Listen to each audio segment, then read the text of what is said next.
नमस्कार दोस्तों, exam preparation में मैं प्रियंका एक बार फिर से आप सभी का स्वागत करती हूँ। यूपी पीसीएस 2024 के लिए हम लोग daily previous year question series solve कर रहे हैं और अभी मैंने हिस्ट्री की ये जो क्वेश्चंस हैं ये स्टार्ट किए हैं और इसके साथ साथ मैं ज्योग्राफी, पॉलिटी और अदर सब्जेक्ट्स के भी इसी तरह कंप्लीट कराऊंगी। तो जो भी बच्चे न्यू हैं इस चैनल पर उनके लिए मैं बता दूं कि ये डेली रात को 9 बजे क्लास आती है। ये प्रीवियस क्वेश्चन अभी हम लोग सॉल्व कर रहे हैं और मैं क्वेश्चन डेली अभी तो 25 करा रही हूँ। इसके बाद मैं क्वेश्चंस की संख्या बढ़ाने वाली हूँ और जल्दी ही कंप्लीट करके हम लोग टेस्ट सीरीज सॉल्व करेंगे। इसके साथ साथ दोपहर 1 बजे डे वाइज सीरीज आती है, उसको भी फॉलो करना है। दोनों क्लासेस साथ में फॉलो कीजिए, आपके एग्जाम पॉइंट ऑफ व्यू से बहुत इंपॉर्टेंट है। चैनल पर प्लेलिस्ट बनी हुई है, आप विजिट करेंगे आपको आसानी से मिल जाएगी। चलिए आज के प्रश्नों को स्टार्ट करते हैं। तो आज का पहला प्रश्न है, ये भी हम लोग एंशिएंट हिस्ट्री के क्वेश्चंस को सॉल्व कर रहे हैं। ऋग्वेद की मूल लिपि क्या थी पूछा गया है, इसमें बताना है। देखिए, देवनागरी थी, खरोष्ठी थी, पाली या फिर ब्राह्मी थी। और इसका राइट आंसर हो जाएगा ऑप्शन डी।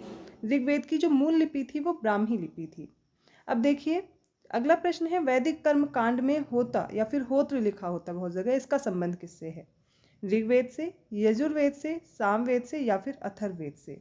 इसका सही उत्तर हो जाएगा ऑप्शन ए, ऋग्वेद से। जो ऋग्वेद को पढ़ता था उसको होत्र या फिर होता बोलते थे। 103rd क्वेश्चन है, अवेस्ता और ऋग्वेद में समानता क्या है? अवेस्ता किस क्षेत्र से संबंधित है? ऑप्शन ए है भारत से, ऑप्शन बी है ईरान से, ऑप्शन सी है इजराइल से या ऑप्शन डी है मिस्र से? इसका सही उत्तर हो जाएगा ऑप्शन बी, ईरान से। 104th क्वेश्चन है, वैदिक काल में किस जानवर को अघन्या माना जाता था? इंपॉर्टेंट है, अघन्या किसे बोलते थे? ए है बैल, बी है भेड़, सी है गाय और डी है हाथी। और इसका सही उत्तर हो जाएगा ऑप्शन सी, गाय को अघन्या बोला जाता था। अगला प्रश्न है, ऋग्वैदिक काल के प्रारंभ में निम्नलिखित में से किसे महत्वपूर्ण मूल्यवान संपत्ति समझा जाता था? ए है भूमि को, बी है गाय को, सी है स्त्रियों को और डी है जल को। इसका सही उत्तर हो जाएगा ऑप्शन बी, गाय को बहुत पवित्र माना जाता था इसलिए इसको अघन्या बोलते थे, जिसे मारा ना जा सके। तो ऑप्शन बी राइट होगा। 106 क्वेश्चन पे आ चुके हैं हम लोग। बुद्ध के जीवन की किस घटना को महाभिनिष्क्रमण के रूप में जाना जाता है? ए है उनका महापरिनिर्वाण, बी है उनका जन्म, सी है उनका गृह त्याग या फिर डी है उनका प्रबोधन?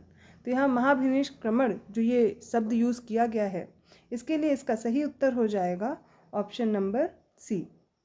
जो उनके गृह त्याग की घटना होती है, जब वो घर छोड़ करके जाते हैं, उसको महाभिनिष्क्रमण से प्रदर्शित किया जाता है। ऑप्शन सी राइट हो जाएगा।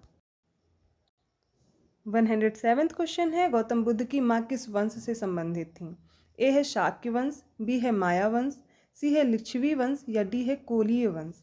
इसका सही उत्तर है ऑप्शन डी, कोलीय वंश से थी वो। और अगला प्रश्न है, बुद्ध का जन्म कहाँ हुआ था? ए है वैशाली में, बी है लुम्बिनी में, सी है कपिलवस्तु में और डी है पाटलिपुत्र में? इसका सही उत्तर हो जाएगा, बुद्ध जी का जन्म होता है लुम्बिनी में, बी ऑप्शन राइट हो जाएगा। 109th क्वेश्चन है, निम्नलिखित में से किस राजवंश के अभिलेख से इस परंपरा का समर्थन होता है कि लुम्बिनी शाक्य मुनि बुद्ध का जन्म स्थान था? ए है मौर्य, बी है शुंग, सी है सातवाहन, डी है कुषाण? और इसका सही उत्तर हो जाएगा option A, Maurya. 110th question है, निम्नलिखित में से कौन सा एक अशोक का अभिलेख इस परंपरा की पुष्टि करता है कि गौतम बुद्ध का जन्म लुम्बिनी में हुआ था? ए है बसाड़ स्तंभ अभिलेख, बी है निगाली सागर स्तंभ अभिलेख, सी है रामपुरवा स्तंभ अभिलेख या डी है रुम्मिनदेई स्तंभ अभिलेख? और इसका सही उत्तर हो जाएगा ऑप्शन डी, रुम्मिनदेई स्तंभ अभिलेख में अशोक का ये अभिलेख है जिसमें ये पुष्टि की गई है कि गौतम बुद्ध का जन्म लुम्बिनी में हुआ था। ऑप्शन डी राइट होगा। अगला प्रश्न देखिए, निम्नलिखित में से किस राजा के एक अभिलेख में सूचना मिलती है कि शाक्य मुनि बुद्ध का जन्म लुम्बिनी में हुआ था? ए है अशोक, बी है कनिष्क, सी है हर्ष, डी है धर्मपाल? और इसका सही उत्तर हो जाएगा ऑप्शन ए, अशोक। 112वां प्रश्न है, महात्मा बुद्ध का महापरिनिर्वाण कहाँ हुआ था? लुम्बिनी में, बोध गया में, सी है कुशीनगर में और ऑप्शन डी है कपिलवस्तु में? इसका सही उत्तर है, महाबुद्ध का जो महापरिनिर्वाण है वो कुशीनगर में हुआ था। 113वां प्रश्न है, गौतम बुद्ध का महापरिनिर्वाण जिस राज्य में हुआ था वह पूछा गया। महाजनपद पूछे गए हैं, इनमें से कौन सा था? ऑप्शन ए है अंग, ऑप्शन बी है मगध, ऑप्शन सी है मल्ल और ऑप्शन डी है वत्स? और इसका सही उत्तर हो जाएगा ऑप्शन सी मल्ल। 114वां प्रश्न है, महात्मा बुद्ध का महापरिनिर्वाण किसके गणतंत्र में हुआ था? ए है मल्लों के, बी है लिच्छवियों के, सी है शाक्यों के और डी है पालों के। तो ये अभी हम लोगों ने पढ़ा, इसका सही उत्तर हो जाएगा ऑप्शन ए मल्लों के। नेक्स्ट क्वेश्चन है, महापरिनिर्वाण मंदिर कहाँ पर अवस्थित है? ऑप्शन ए है कुशीनगर में, ऑप्शन बी है सारनाथ में, ऑप्शन डी है बोध गया में, ऑप्शन डी है श्रावस्ती में। और इसका सही उत्तर है ऑप्शन ए कुशीनगर में। 116वां प्रश्न है, गौतम बुद्ध द्वारा अपने धर्म में दीक्षित किया जाने वाला अंतिम व्यक्ति कौन था? ए है आनंद, बी है सारीपुत्र, सी है मोगलान और डी है सुभद्र। और इसका सही उत्तर है option D Subhadra. Next question है, बुद्ध द्वारा रूपांतरित निम्नलिखित व्यक्तियों में से कौन सा अंतिम था? आनंद, वसुमित्र, गोसल और सुभद्र। इसका सही उत्तर ऑप्शन डी है सुभद्र। नेक्स्ट क्वेश्चन है, बुद्ध ने अपने जीवन की अंतिम वर्षा ऋतु कहाँ बिताई थी? ऑप्शन ए है श्रावस्ती में, ऑप्शन बी है वैशाली में, ऑप्शन सी है कुशीनगर में और ऑप्शन डी दिया गया है सारनाथ में। इसका सही उत्तर हो जाएगा ऑप्शन बी वैशाली में। अगला प्रश्न है, अलार कलाम कौन थे? बुद्ध के एक शिष्य थे, ऑप्शन बी है एक प्रतिष्ठित बौद्ध भिक्षु थे, या फिर बुद्धकालीन एक शासक थे, ऑप्शन डी के अनुसार बुद्ध के गुरु थे। इसका सही उत्तर हो जाएगा अलार कलाम बुद्ध के गुरु थे। अगले प्रश्न में पूछा गया, महात्मा बुद्ध ने अपना पहला धर्म चक्र प्रवर्तन किस स्थान पर दिया था? लुम्बिनी में, सारनाथ में, पाटलिपुत्र में या वैशाली में? इसका सही उत्तर हो जाएगा ऑप्शन बी सारनाथ में। 121वां प्रश्न है, सारनाथ में अपना प्रथम प्रवचन किसने दिया था? अभी जैसा कि हमने पहले प्रश्न में पढ़ा है, तो इसका सही उत्तर हो जाएगा ऑप्शन सी महात्मा बुद्ध ने। अगले प्रश्न में फिर से वही प्रश्न पूछा गया, धर्मचक्र प्रवर्तन किया गया था, जगह पूछी गई है और इसका सही उत्तर हो जाएगा ऑप्शन सी सारनाथ में। बुद्ध ने सर्वाधिक उपदेश कहाँ दिए गए थे, वो जगह बतानी है। ऑप्शन ए है वैशाली में, ऑप्शन बी है श्रावस्ती में, ऑप्शन सी है कौशाम्बी में या ऑप्शन डी है राजगृह में। इसका सही उत्तर हो जाएगा ऑप्शन बी श्रावस्ती में। 124वां क्वेश्चन है, बुद्ध कौशाम्बी किसके राज्यकाल में आए थे? शतनीक, ऑप्शन बी है उदयन, ऑप्शन सी है बोधि और ऑप्शन डी है निचक्षु। इसका सही उत्तर हो जाएगा ऑप्शन बी उदयन के समय पर। 125वां प्रश्न है, बुद्ध की मृत्यु के पश्चात प्रथम बौद्ध संगीति की अध्यक्षता की गई थी। ए है महाकश्यप द्वारा, बी है धर्मसेन द्वारा, सी है अजातशत्रु द्वारा, डी है नागसेन द्वारा। और इसका सही उत्तर हो जाएगा ऑप्शन ए महाकश्यप के द्वारा। अगला प्रश्न है, सप्तपर्णी गुफा स्थित है? ए है सांची में, बी है नालंदा में, सी राजगृह में या फिर डी है पावापुरी में। और इसका राइट आंसर हो जाएगा ऑप्शन सी राजगृह में। 127वां क्वेश्चन है, चतुर्थ बौद्ध संगीति किसके काल में हुई थी? ए है कनिष्क के शासनकाल में, बी है अशोक के शासनकाल में, सी है हर्षवर्धन के शासनकाल में या फिर डी है मेनांडर के शासनकाल में। और इसका सही उत्तर हो जाएगा ऑप्शन ए कनिष्क के शासनकाल में। देखिए, आपको चारों बौद्ध संगीति याद रखनी है किसके समय पर हुई है। तो पहली होती है अजातशत्रु के समय पर, ठीक है, दूसरी होती है कालाशोक के शासनकाल में, तीसरी होती है अशोक के शासनकाल में और चौथी होती है कनिष्क के शासनकाल में। इस तरह आपको चारों बौद्ध संगीति याद रखनी है। जिन्होंने भी नहीं कंप्लीट किया, मैंने डे वाइज सीरीज़ में भी कराए हुए हैं सारे टॉपिक, और आप देखेंगे शॉर्ट्स में भी मैं डेली कुछ ना कुछ फैक्ट्स आप लोग को कंप्लीट कराती रहती हूँ। तो आप शॉर्ट्स भी फॉलो करिए, डेली मैं 3 शॉर्ट्स डालती हूँ और आपके एग्जाम पॉइंट ऑफ व्यू से कोई ना कोई इंपॉर्टेंट फैक्ट ज़रूर होता है।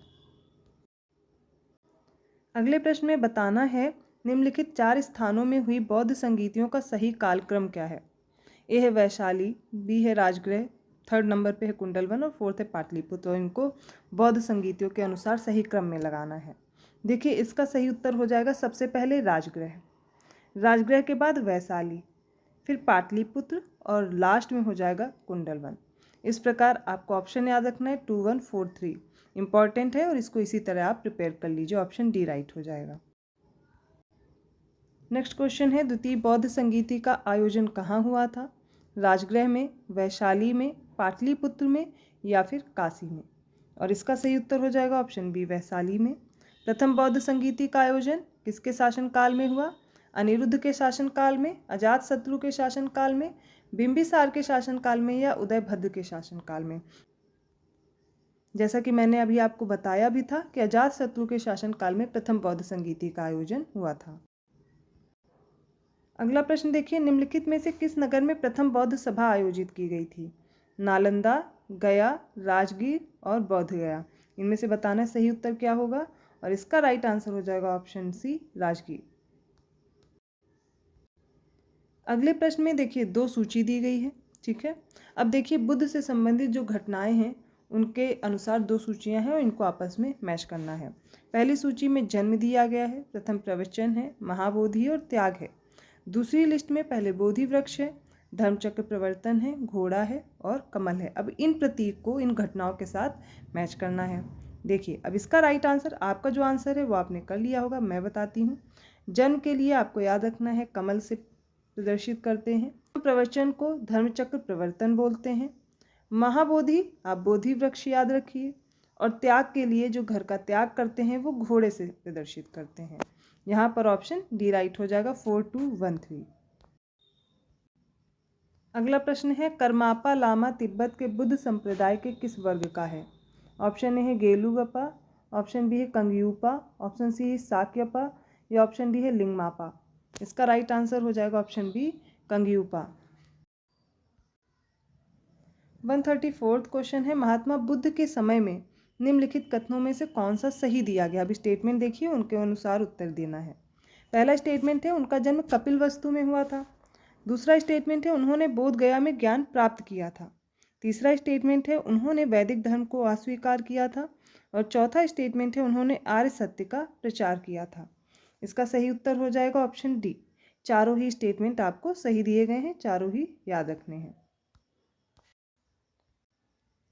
135th क्वेश्चन है, निम्नलिखित में से कौन सा बौद्ध पवित्र स्थल निरंजना नदी पर स्थित था? ए है बोध गया, बी है कुशीनगर, सी है लुम्बिनी और डी है ऋषिपत्तन। इसका राइट आंसर हो जाएगा ऑप्शन ए, बोध गया में। 136वां प्रश्न है, बुद्ध के उपदेश किससे संबंधित हैं? ए है आत्म संबंधी विवाद, बी है ब्रह्मचर्य से, सी है धार्मिक कर्मकांड से और डी है आचरण की शुद्धता एवं पवित्रता से। इसका सही उत्तर हो जाएगा ऑप्शन डी, आचरण की शुद्धता और पवित्रता से। नेक्स्ट क्वेश्चन है, निम्नलिखित में से कौन बुद्ध के जीवन काल में ही संघ प्रमुख होना चाहता था? ए है देवदत्त, बी है महाकश्यप, सी है उपाली और डी है आनंद। और इसका सही उत्तर हो जाएगा ऑप्शन ए, देवदत्त। अगले प्रश्न में गौतम बुद्ध के बारे में निम्नलिखित कथनों में से बताना है कौन से कथन सही दिए गए हैं और उन्हीं के अनुसार सही उत्तर देने हैं। पहला स्टेटमेंट है वे कर्म में विश्वास करते थे। दूसरा स्टेटमेंट है आत्मा का शरीर में परिवर्तन मानते थे। तीसरा स्टेटमेंट है निर्वाण प्राप्ति में विश्वास रखते थे और चौथा स्टेटमेंट है ता में विश्वास करते थे। इसका सही उत्तर हो जाएगा पहला, दूसरा और तीसरा, ये सही दिए गए हैं आपको स्टेटमेंट। ऑप्शन ए राइट हो जाएगा यहाँ पर, ऑप्शन ए। ओके। अगला प्रश्न है, बौद्ध संघ में भिक्षुणी के रूप में स्त्रियों के रूप में प्रवेश की अनुमति बुद्ध द्वारा दी गई थी। ये स्थान पूछा गया है कौन सा था? ऑप्शन ए है श्रावस्ती में, ऑप्शन बी है वैशाली में, ऑप्शन सी है राजगृह में और ऑप्शन डी है कुशीनगर में। इसका सही उत्तर हो जाएगा ऑप्शन बी, वैशाली में। आज का लास्ट क्वेश्चन है, त्रिपिटक क्या है? ऑप्शन ए है गांधी जी के 3 बंदर, option B Brahma Vishnu Mahesh, option C है महावीर के 3 नगीने या फिर ऑप्शन डी बुद्ध के उपदेशों का संग्रह। और इसका सही उत्तर हो जाएगा ऑप्शन डी, जो बुद्ध के उपदेशों का संग्रह वो त्रिपिटक कहलाता है। तो त्रिपिटक याद रखिए, ऑप्शन डी सही हो जाएगा। आज हम लोगों ने कुल 40 प्रश्नों को हल किया है, क्योंकि कुछ क्वेश्चंस आप देखेंगे जो पहले पूछे जा चुके थे वही रिपीट हैं। कोशिश कर रही हूँ मैं जल्दी से आपके क्वेश्चंस जो मैं करवा रही हूँ उनकी संख्या बढ़ा दूँगी।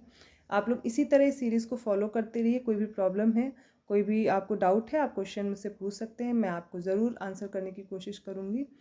अगर वीडियो अच्छा लगा तो प्लीज़ लाइक कीजिए, चैनल को सब्सक्राइब कीजिए और लोगों को शेयर करते रहिए। ऐसी और क्वेश्चंस के साथ मैं मिलती हूँ नेक्स्ट वीडियो में। तब तक के लिए धन्यवाद।